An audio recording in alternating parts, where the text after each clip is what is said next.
की वंदे वंदे सोनिया गांधी मुर्दाबाद राहुल गांधी मुर्दाबाद सोनिया गांधी मुर्दाबाद राहुल गांधी मुर्दाबाद राहुल गांधी मुर्दाबाद सोनिया गांधी मुर्दाबाद बोलो बोलो वंदे ন্যাশনাল হেরাল্ড গোচৰত অভিযুক্ত সোনিয়া গান্ধী হাই হাই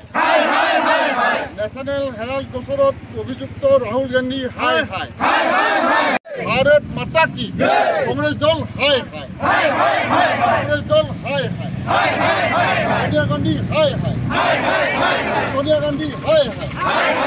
রাহুল গান্ধী হাই হাই রাহুল গান্ধী মুর্দাবাদ কংগ্রেস দল মুর্দাবাদ কংগ্রেস দল হাই হাই কংগ্রেস দল নিপাত যাও রাহুল গান্ধী নিপাত যাও সোনিয়া গান্ধী নিপাত যাও ভারত মাতা কি আজি ভাৰতীয় জনতা পাৰ্টি বঙাইগাঁও জিলা আৰু যুৱ মৰ্চাৰ উদ্যোগত আজি আমি প্ৰতিবাদী কাৰ্যসূচী লৈছোঁ। কংগ্ৰেছ চৰকাৰৰ শাসনকালত সোনিয়া গান্ধী আৰু কংগ্ৰেছৰ যুৱৰাজ ৰাহুল গান্ধীৰ পৃষ্ঠপোষকতাত যি নেশ্যনেল হেৰাল্ড অতি কমেও ৫,০০০ কোটি টকাৰ এক বৃহৎ কেলেংকাৰী হৈছিল আৰু এই কেলেংকাৰীটো আছিল ৰাজহুৱা সম্পত্তি চৰকাৰী সম্পত্তি তেওঁলোকে ব্যক্তিগতকৰণ কৰিছিল। তো আজি এই প্ৰতিবাদৰ জৰিয়তে আমি কংগ্ৰেছ দল তথা কংগ্ৰেছৰ নেত্ৰী সোনিয়া গান্ধী আৰু যুৱৰাজ ৰাহুল গান্ধীৰ লগতে কংগ্ৰেছ দলৰ প্ৰতিজন ব্যক্তিলৈ সকীয়াই দিছোঁ যে তেওঁলোকে এই আমাৰ যি ভাৰত চৰকাৰৰ যি ৰাজহুৱা সম্পত্তি ৰাইজৰ যি সম্পত্তি তেওঁলোকে যাতে ব্যক্তিগতকৰণ কৰাৰ পৰা বিৰত থাকে। তেওঁলোকে নিজেই কেলেংকাৰীত জড়িত আৰু তেওঁলোকৰ যি কেলেংকাৰী কৰিছে ইতিমধ্যে ইডিয়ে তেওঁলোকৰ নাম 4জন মানুহৰ ব্যক্তিৰ নাম আছে, তাৰ ভিতৰত সোনিয়া গান্ধী আৰু ৰাহুল গান্ধীৰো নাম তাতে জড়িত হৈ আছে। তেওঁলোকে কেলেংকাৰীত জড়িত আৰু তেওঁলোকে সোনিয়া গান্ধী আৰু ৰাহুল গান্ধী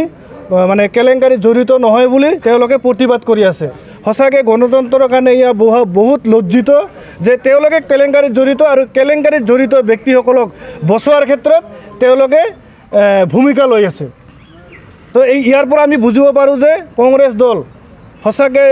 বহুত দুৰ্নীতি জড়িত। এইটোতো সাধাৰণ দুৰ্নীতি, ইয়াতকৈ আৰু বেয়াগুম কেলেংকাৰীৰ লগত কংগ্ৰেছ দল জড়িত। তো আমি তেওঁলোকক এই প্ৰতিবাদৰ জৰিয়তে তেওঁলোকক আমি এই ৰাজহুৱা সম্পত্তি তথা